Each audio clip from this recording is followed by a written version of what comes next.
ਨਿੱਕੇ ਪਿੰਡ ਨੇੜੇ ਇੱਕ ਬਹੁਤ ਵੱਡਾ ਟਿੱਬਾ ਸੀ, ਪਹਾੜੀ ਵਰਗਾ। ਪਿੰਡ ਤੇ ਟਿੱਬੇ ਵਿਚਕਾਰ ਇੱਕ ਰਜਵਾ, ਜਿਹੜਾ ਇੱਕ ਪਾਸੇ ਵੱਡੀ ਨਹਿਰ ਉੱਤੇ ਅਪੜਾਂਦਾ ਤੇ ਦੂਜੇ ਪਾਸੇ ਬੰਦੇ ਦੀ ਹਯਾਤੀ ਵਾਂਗੂ ਨਿੱਕੇ ਵੱਡੇ ਖਾਲਾਂ ਵਿੱਚ ਪਾਣੀ ਵੰਡਦਾ, ਕੁਝ ਅਗੇਰੇ ਜਾ ਕੇ ਆਪੂ ਵੀ ਇੱਕ ਖਾਲ ਬਣ ਜਾਂਦਾ ਤੇ ਅਖੀਰ ਪੈੜੀਆਂ ਵਿੱਚ ਗਵਾਚ ਜਾਂਦਾ।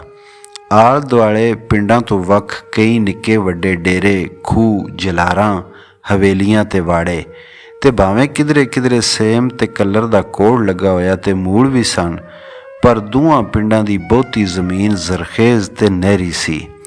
ਨਹਿਰ ਆਉਣ ਤੋਂ ਪਹਿਲਾਂ ਇਹ ਚਾਹੀ ਜ਼ਮੀਨ ਸੀ, ਸਗੋਂ ਹੁਣ ਵੀ ਬਾਜ਼ੇ ਹੁਸ਼ਿਆਰ ਬੰਦੇ ਪਟਵਾਰੀ ਤੇ ਨੰਬਰਦਾਰ ਨੂੰ ਖੁਸ਼ ਕਰਕੇ ਕੁਝ ਪੈਲੀਆਂ ਚਾਹੀ ਤੇ ਬਰਾਨੀ ਲਿਖਵਾ ਦਿੰਦੇ ਤੇ ਮਾਲੀਆ ਘੱਟ ਕਰਾ ਲੈਂਦੇ। ਇੰਜ ਇਸ ਇਲਾਕੇ ਵਿੱਚ ਪੁਰਾਣੇ ਵੇਲਿਆਂ ਦੇ ਖੂਹ ਕੁਝ ਬਹੁਤੇ ਹੀ ਸਨ। ਖੋਰੇ ਇਸ ਪਾਰੋਂ ਇਹ ਖੂਹ ਵਾਲੇ ਪਿੰਡ ਅਖਵਾਉਂਦੇ ਸਨ। ਬਹੁਤੇ ਖੂਹ ਹੁਣ ਬੰਦ ਹੋ ਗਏ ਸਨ, ਪਰ ਕੁਝ ਅਜੇ ਵੀ ਕਿਸੇ ਨਾ ਕਿਸੇ ਸ਼ਕਲ ਵਿੱਚ ਮੌਜੂਦ ਸਨ।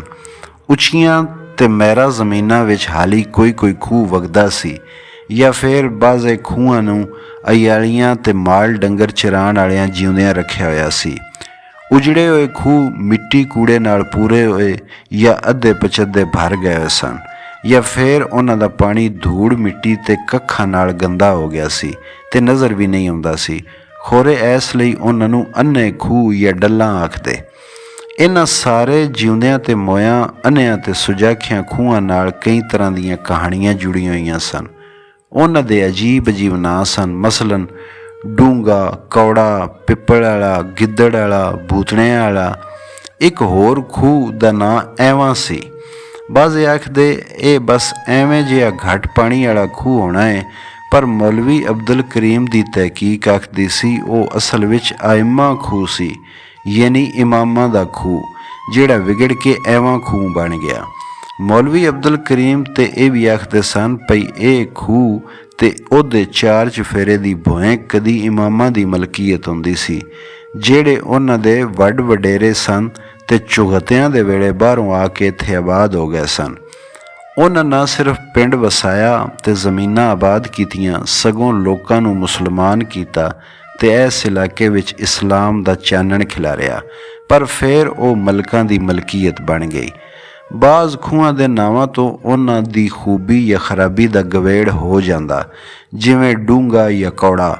ਪਰ ਬਾਜ਼ੇ ਖੂਹਾਂ ਨੂੰ ਵੇਖ ਕੇ ਉਹਨਾਂ ਦੇ ਨਾਵਾਂ ਦੀ ਵਜ੍ਹਾ ਸਮਝ ਨਹੀਂ ਸੀ ਆਉਂਦੀ, ਜਿਵੇਂ ਪਿੱਪਲ ਵਾਲਾ ਖੂਹ ਉੱਤੇ ਪਿੱਪਲ ਦਾ ਕੋਈ ਰੁੱਖ ਨਹੀਂ ਸੀ, ਸਿਰਫ ਇੱਕ ਪੁਰਾਣੀ ਬੋੜ ਸੀ। ਕੀ ਪਤਾ ਕਿਸੇ ਜ਼ਮਾਨੇ ਵਿੱਚ ਉੱਥੇ ਪਿੱਪਲ ਵੀ ਹੁੰਦੇ ਹੋਣ। ਭੂਤਣੇ ਵਾਲਾ ਖੂਹ ਟਿੱਬੇ ਦੇ ਨੇੜੇ ਸੀ ਤੇ ਮਸ਼ਹੂਰ ਸੀ ਭਈ ਉਹ ਜਿੰਨਾਂ ਭੂਤਾਂ ਦਾ ਠਿਕਾਣਾ ਹੈ। ਟਿੱਬਾ ਤੇ ਖੈਰ ਜਿੰਨਾਂ ਭੂਤਣੀਆਂ ਤੇ ਚੁੜੇਲਾਂ ਦਾ ਮੁੱਢ ਕਦੀਮੀ ਘਰ ਸੀ, ਪਰ ਕਈ ਲੋਕਾਂ ਭੂਤਣਿਆਂ ਵਾਲੇ ਖੂਹ ਉੱਤੇ ਵੀ ਕਈ ਵਾਰੀ ਮੁਖਤਲਿਫ ਸ਼ਕਲਾਂ ਵਿੱਚ ਜਿੰਨ, ਭੂਤਣੇ ਤੇ ਬਡਾਵੇ ਵੇਖੇ ਸਨ। ਕੌੜੇ ਖੂਹ ਦਾ ਪਾਣੀ ਕਲਰੀ ਤੇ ਸ਼ੋਰ ਜ਼ਮੀਨ ਪਾਰੋਂ ਕੌੜਾ ਸੀ। ਇਸ ਖੂਹ ਬਾਰੇ ਇਹ ਵੀ ਆਖਦੇ ਸਨ ਪਰ ਕਿਸੇ ਜ਼ਮਾਨੇ ਵਿੱਚ ਪਿੰਡ ਦੇ ਅਵਾਨ ਘਰਾਣੇ ਦੀ ਇੱਕ ਉੱਦੜ ਕੁੜੀ ਨੂੰ ਲੱਭ ਕੇ ਕਤਲ ਕਰ ਦਿੱਤਾ ਗਿਆ ਤੇ ਉਸ ਖੂਹ ਵਿੱਚ ਸੱਟ ਕੇ ਉੱਤੇ ਮਿੱਟੀ ਪਾ ਦਿੱਤੀ ਗਈ ਸੀ ਤੇ ਉਹ ਚੁੜੇਲ ਬਣ ਕੇ ਬੰਦਿਆਂ ਨੂੰ ਡਰਾਉਂਦੀ ਰਹਿੰਦੀ ਸੀ। ਬਾਜ਼ੇ ਖੂਹਾਂ ਉੱਤੇ ਅਜੇ ਵੀ ਵਾੜੇ ਤੇ ਮਾਲ ਡੰਗਰਾਂ ਦੀਆਂ ਕੂੜਾਂ ਸਨ, ਬਾਜ਼ੇ ਬਿਲਕੁਲ ਬੇਆਬਾਦ ਤੇ ਵੀਰਾਨ ਹੋ ਗਏ ਸਨ। ਉਹਨਾਂ ਦੇ ਨੇੜੇ ਡਿੱਗੇ ਡੱਠੇ ਕੋਠੇ, ਕੰਧਾਂ ਸਨ, ਜਿਨ੍ਹਾਂ ਤੋਂ ਪਤਾ ਲੱਗਦਾ ਕਦੀ ਉੱਥੇ ਮਾਲ ਡੰਗਰ ਦੇ ਵਾੜੇ ਤੇ ਕਿਸਾਨਾਂ ਦੀ ਰਿਹਾਇਸ਼ ਹੋਵੇਗੀ। ਇੱਕ ਦੋ ਖੂਹਾਂ ਨੇੜੇ ਅਜੇ ਵੀ ਟੁੱਟੀ ਹੋਈ ਮਾਲ, ਚਰਖੀ ਤੇ ਟਿੰਡਾਂ ਪਈਆਂ ਹੋਈਆਂ ਸਨ, ਜਿਨ੍ਹਾਂ ਨੂੰ ਜੰਗਾਲ ਲੱਗ ਗਿਆ ਸੀ। ਸਿਰਫ ਇੱਕ ਖੂਹ ਹਮੇਸ਼ ਵਗਦਾ ਰਹਿੰਦਾ। ਇਹ ਇੱਕ ਨਿੱਕਾ ਜਿਹਾ ਖੂਹ ਸੀ, ਇਸ ਲਈ ਉਹਨੂੰ ਖੂਹੀ ਆਖਦੇ, ਫਕੀਰ ਦੀ ਖੂਹੀ। ਇਹ ਕਬਰਿਸਤਾਨ ਕੋਲ ਸੀ ਜਿੱਥੇ ਉਹਦੇ ਦਾਦਾ ਜੀ ਦਾ ਡੇਰਾ ਸੀ। ਅੰਦਰ ਦੇ ਰੋਗਾਂ ਤੇ ਬਾਹਰ ਦੇ ਫੱਟਾਂ ਲਈ ਇਹਦਾ ਪਾਣੀ ਅਕਸੀਰ ਸਮਝਿਆ ਜਾਂਦਾ। ਇਹਨੂੰ ਗੇੜਨ ਲਈ ਉੱਠ ਜਾਂ ਢੱਗੇ ਨਹੀਂ ਜੋਏ ਜਾਂਦੇ ਸਨ, ਬੰਦੇ ਗੇੜਦੇ ਸਨ, ਪਰ ਬੰਦਿਆਂ ਨੂੰ ਜੋਇਆ ਨਹੀਂ ਜਾਂਦਾ ਸੀ। ਨਾ ਹੀ ਡਿਚਕਰਾਂ ਤੇ ਸੋਟੇ ਮਾਰਨ ਦੀ ਲੋੜ ਹੁੰਦੀ। ਉਹ ਆਪੋ ਆਪਣੀ ਖੁਸ਼ੀ ਨਾਲ ਆਉਂਦੇ ਤੇ ਵਾਰੀ ਗੇੜਦੇ ਰਹਿੰਦੇ। ਇਹ ਬਹੁਤੀ ਡੂੰਘੀ ਨਹੀਂ ਸੀ, ਨਿੱਕੀਆਂ ਨਿੱਕੀਆਂ ਟਿੰਡਾਂ ਸਨ। ਉਹਨਾਂ ਦੀ ਗਿਣਤੀ ਵੀ ਬਹੁਤੀ ਨਹੀਂ ਸੀ। ਇੱਕ ਬੰਦਾ ਜਾਂ ਦੋ ਮੁੰਡੇ ਉਹਨੂੰ ਸੌਖਾ ਗੇੜ ਲੈਂਦੇ। ਸਗੋਂ ਕਈ ਸਵਾਣੀਆਂ ਵੀ ਗੇੜਦੀਆਂ ਜਿਨ੍ਹਾਂ ਕੋਈ ਮੰਨਤ ਮੰਨੀ ਹੁੰਦੀ। ਸਭ ਤੋਂ ਵੱਡੀ ਭੈਣ ਸੀ ਜਿਹਨੂੰ ਸਾਰੇ ਹੀ ਆਪਾ ਆਖਦੇ। ਭਰਾ ਵੀ ਵੱਡਾ ਸੀ, ਉਹਦਾ ਨਾਂ ਯੂਨਸ ਸੀ, ਪਰ ਉਹ ਦਾਦੇ ਉੱਤੇ ਗਿਆ ਸੀ ਤੇ ਜਮਾਂਦਰੂ ਫਕੀਰ ਸੀ। ਦਾਦੇ ਪੋਤਰੇ ਨੂੰ ਫਕੀਰੀ ਇੱਕੋ ਵੇਲੇ ਮਿਲੀ ਸੀ। ਜਦੋਂ ਦਾਦਾ ਜੀ ਫਕੀਰ ਹੋਏ ਉਹ ਅਜੇ ਕੁੱਖ ਵਿੱਚ ਸੀ। ਪਤਾ ਨਹੀਂ ਉਹਦੇ ਉੱਤੇ ਕਿਵੇਂ ਅਸਰ ਹੋ ਗਿਆ। ਲੋਕੀ ਆਖਦੇ ਅੱਲਾ ਦੀ ਦੇਣ ਤੇ ਕਰਾਮਤ ਏ, ਪਰ ਉਹਦੇ ਅੱਬਾ ਜੀ ਆਖਦੇ ਇਹ ਸਾਰਾ ਕਸੂਰ ਉਹਦੀ ਮਾਂ ਦਾ ਸੀ, ਜਿਹਨੂੰ ਹਰ ਵੇਲੇ ਆਪਣੇ ਫਕੀਰ ਹੋਣ ਜਾਣ ਵਾਲੇ ਸਹੁਰੇ ਦੀ ਚਿੰਤਾ ਲੱਗੀ ਰਹਿੰਦੀ ਸੀ। ਸਾਰੇ ਭੈਣ ਭਰਾਵਾਂ ਵਿੱਚੋਂ ਯੂਨਸ ਸਭ ਤੋਂ ਸੋਹਣਾ ਤੇ ਚੰਗੇ ਕੱਦ ਕਾਠ ਵਾਲਾ ਸੀ। ਖਾਲਦ ਦਾ ਮੁਆਂਦਰਾ ਵੀ ਉਹ ਹੀ ਸੀ, ਪਰ ਯੂਨਸ ਬਹੁਤਾ ਗੋਰਾ ਸੀ। ਜੇ ਉਹ ਕਿਸੇ ਹੋਰ ਘਰ ਜੰਮਦਾ ਤੇ ਲੋਕੀ ਖੋਰੇ ਉਹਨੂੰ ਜੱਲਾ ਸਮਝਦੇ, ਪਰ ਲੋਕਾਂ ਨੂੰ ਪਤਾ ਸੀ ਇਸ ਖਾਨਵਾਦੇ ਦੀ ਦੂਜੀ ਤੀਜੀ ਪੀੜ੍ਹੀ ਵਿੱਚ ਕਿਸੇ ਫਕੀਰ ਜ਼ਰੂਰ ਜੰਮਣਾ ਹੁੰਦਾ ਹੈ, ਨਹੀਂ ਤੇ ਉਮਰ ਦੇ ਕਿਸੇ ਹਿੱਸੇ ਵਿੱਚ ਹੋ ਜਾਣਾ ਹੁੰਦਾ ਹੈ। ਇਸ ਲਈ ਇਸ ਨੂੰ ਫਕੀਰੀ ਘਰਾਨਾ ਸੱਦਿਆ ਜਾਂਦਾ ਸੀ। ਉਹਦੇ ਅੱਬਾ ਜੀ ਹਰ ਵੇਲੇ ਕਿਤਾਬਾਂ ਪੜ੍ਹਦੇ, ਨੁਸਖੇ ਬਣਾਉਂਦੇ ਤੇ ਕੁਸ਼ਤੇ ਮਾਰਦੇ ਰਹਿੰਦੇ ਤੇ ਦਾਦੇ ਪੋਤਰੇ ਨੂੰ ਕਈ ਤਰ੍ਹਾਂ ਦੀਆਂ ਪੁੜੀਆਂ, ਗੋਲੀਆਂ, ਸ਼ਰਬਤ ਤੇ ਮਾਜੂਨਾ ਖਵਾਉਂਦੇ ਚਟਾਉਂਦੇ ਰਹਿੰਦੇ, ਪਰ ਕਿਸੇ ਨੂੰ ਕੋਈ ਫਾਇਦਾ ਨਾ ਹੋਇਆ। ਲੋਕੀ ਆਖਦੇ ਇਲਾਜ ਤੇ ਬਿਮਾਰੀ ਦਾ ਹੁੰਦਾ ਹੈ, ਇਹ ਤੇ ਅੱਲਾ ਲੋਕ ਬੰਦੇ ਨੇ। ਉਹਨੇ ਜਦੋਂ ਹੋਸ਼ ਸੰਭਾਲੀ ਉਹਦੇ ਦਾਦਾ ਜੀ ਹਯਾਤ ਸਨ, ਪਰ ਬਹੁਤਾ ਚਿਰ ਟਿੱਬੇ ਵਾਲੇ ਕਬਰਿਸਤਾਨ ਵਿੱਚ ਖੂਹੀ ਉੱਤੇ ਹੀ ਰਹਿੰਦੇ। ਅੱਬਾ ਜੀ ਕਦੀ ਫੜ ਕੇ ਘਰ ਲੈ ਆਉਂਦੇ, ਨਵਾਉਂਦੇ, ਨਵੇਂ ਜਾਂ ਧੋਏ ਹੋਏ ਕੱਪੜੇ ਪਵਾਉਂਦੇ, ਹਜਾਮਤ ਕਰਵਾਉਂਦੇ, ਨਹੁੰ ਲਵਾਉਂਦੇ। ਅੰਮੀ ਕੰਘੀ ਨਾਲ ਉਹਨਾਂ ਦੇ ਸਿਰ ਦੀਆਂ ਜੂਆਂ ਕੱਢਦੀ, ਮਿੰਨਤ ਤਰਲੇ ਨਾਲ ਉਹਨਾਂ ਨੂੰ ਦਵਾ ਖਵਾਈ ਜਾਂ ਪਿਵਾਈ ਜਾਂਦੀ, ਪਰ ਉਹ ਕਾਲੇ ਪੈ ਜਾਂਦੇ।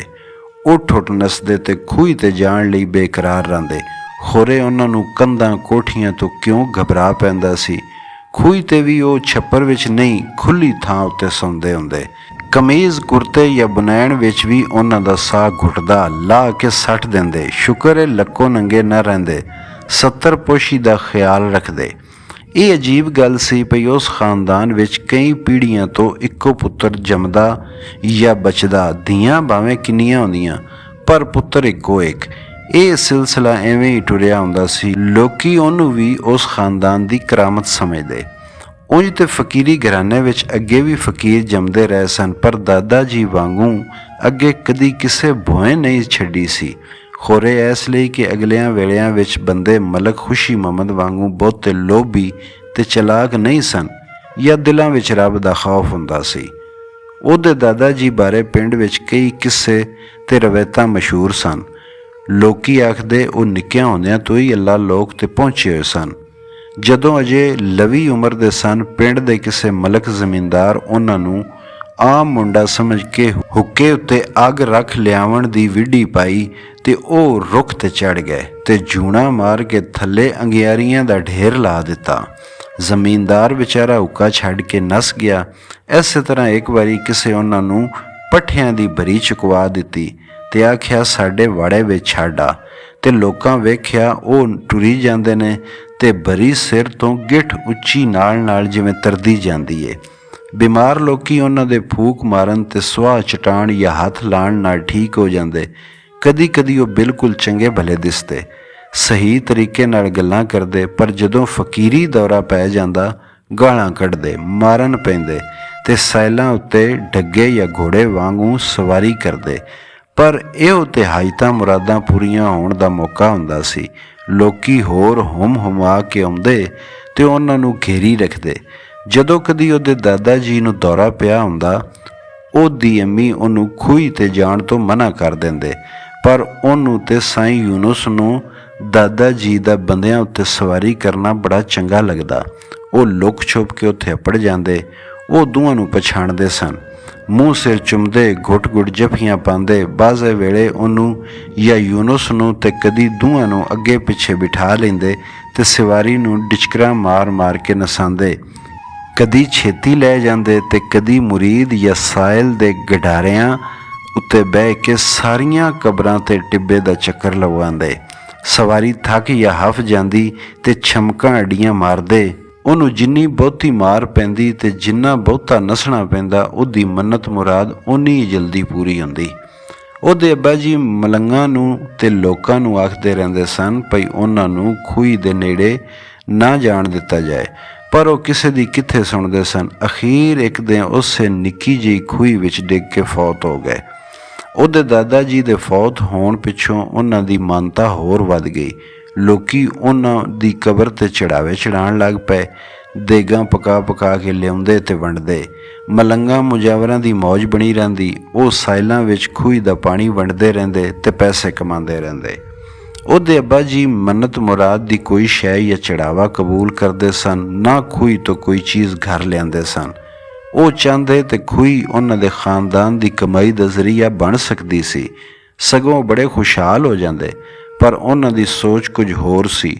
ਉਹ ਤੇ ਆਪਣੇ ਬਜ਼ੁਰਗਾਂ ਤੇ ਅੱਬਾ ਜੀ ਦੀ ਫਕੀਰੀ ਨੂੰ ਵੀ ਦਿਮਾਗੀ ਮਰਜ਼ ਹੀ ਸਮਝਦੇ ਸਨ ਤੇ ਉਹਨਾਂ ਬਾਰੇ ਮਸ਼ਹੂਰ ਕਿੱਸਿਆਂ ਬਾਰੇ ਆਖਦੇ ਪਈਏ ਮਲਕ ਖੁਸ਼ੀ ਮਮਨ ਤੇ ਮਲੰਗਾਂ ਦੇ ਛੱਡੇ ਹੋਏ ਸ਼ੋਸ਼ੇ ਨੇ, ਤਾਂ ਜੇ ਅਸਲ ਗੱਲ ਦਾ ਕਿਸੇ ਨੂੰ ਪਤਾ ਨਾ ਲੱਗੇ। ਸਾਰੇ ਪਿੰਡ ਦੇ ਲੋਕਾਂ ਨੂੰ ਖੂਹੀ ਦੇ ਪਾਣੀ ਨਾਲ ਸ਼ਿਫਾ ਹੋ ਜਾਂਦੀ, ਕਈਆਂ ਦੇ ਰੋਗ ਕੱਟੇ ਜਾਂਦੇ, ਪਰ ਉਹਨਾਂ ਦੇ ਘਰ ਖੂਹੀ ਦਾ ਪਾਣੀ ਕਦੀ ਨਾ ਮੰਗਾਇਆ ਜਾਂਦਾ। ਕਦੀ ਉਹਦੀ ਅੰਮੀ ਪੁੱਛਦੀ ਫਲਾਣੀ ਤਕਲੀਫ ਲਈ ਖੂਹੀ ਦਾ ਪਾਣੀ ਅਜ਼ਮਾਵਾਂ, ਤੇ ਉਹਦੇ ਅੱਬਾ ਜੀ ਝਿੜਕ ਦਿੰਦੇ, ਆਖਦੇ ਕਿਉਂ, ਤੈਨੂੰ ਮੇਰੀ ਹਿਕਮਤ ਉੱਤੇ ਯਕੀਨ ਨਹੀਂ। ਉਹ ਦਵਾ ਦੀ ਕੋਈ ਪੁੜੀ ਬਣਾ ਕੇ ਲਿਆ ਦਿੰਦੇ ਤੇ ਆਖਦੇ ਨਲਕੇ ਦੇ ਪਾਣੀ ਨਾਲ ਪੀ, ਖੂਹੀ ਨਾਲੋਂ ਬਹੁਤਾ ਸਾਫ਼ ਹੈ। ਲੋਕੀ ਕਿਵੇਂ ਠੀਕ ਹੋ ਜਾਂਦੇ ਨੇ, ਉਹ ਪੁੱਛਦੀ। ਆਪਣੇ ਯਕੀਨ ਦੀ ਤਾਕਤ ਨਾਲ, ਉਹ ਜਵਾਬ ਦਿੰਦੇ। ਤੁਹਾਨੂੰ ਯਕੀਨ ਨਹੀਂ, ਮੇਰਾ ਦਵਾ ਉੱਤੇ ਬਹੁਤਾ ਯਕੀਨ ਹੈ, ਉਹ ਆਖਦੇ। ਕਈ ਲੋਕੀ ਹਕੀਮ ਹੋਰਾਂ ਕੋਲ ਆ ਕੇ ਫਰਮਾਇਸ਼ ਕਰਦੇ ਪਈ ਉਹ ਟੂਣਾ ਟੋਟਕਾ ਵੀ ਕਰਨ, ਪਰ ਉਹ ਆਖਦੇ ਮੈਨੂੰ ਫਕੀਰੀ ਦੌਰਾ ਨਹੀਂ ਪੈਂਦਾ, ਨਾ ਮੈਂ ਕੋਈ ਪਹੁੰਚਿਆ ਹੋਇਆ ਬੰਦਾ। ਮੈਂ ਕੂੜ ਮਾਰ ਕੇ ਮਿੱਟੀ ਸੁਆ ਵੰਡ ਕੇ ਲੋਕਾਂ ਕੋਲੋਂ ਕੁਝ ਨਹੀਂ ਲੈ ਸਕਦਾ। ਲੋੜ ਹੋਵੇ ਤੇ ਦਵਾ ਹਾਜ਼ਰ ਹੈ। ਦੂਜੀਆਂ ਔਕੜਾਂ ਤੇ ਹਾਜਤਾਂ ਲਈ ਨਮਾਜ਼ ਪੜ੍ਹੋ ਤੇ ਜੋ ਮੰਗਣਾ ਜੇ ਰੱਬ ਸੱਚੇ ਕੋਲੋਂ ਮੰਗੋ।